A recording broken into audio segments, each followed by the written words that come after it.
Maybe you'd like to know how it is to pass through a 90-degree bend or a junction in a pipe using drain cleaning chains and a flexible shaft.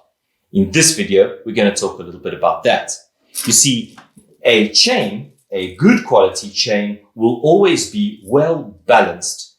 The well-balanced chain will ensure that at higher speeds or higher revs per minute, that chain is centered inside that pipe using centrifugal force. However, at lower speeds, that chain starts to bump around on the inside of the pipe, which is probably why they call it a chain knocker.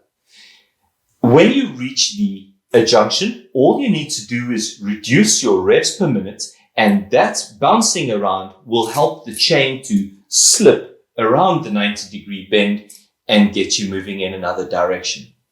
You could also use the technique which the jetter guys are using with a jetter hose, and that is to create a loop pretty much like this, and then grab it like this and give it a twist like this. That will naturally turn your chain in a different direction. So I hope that's a little bit helpful.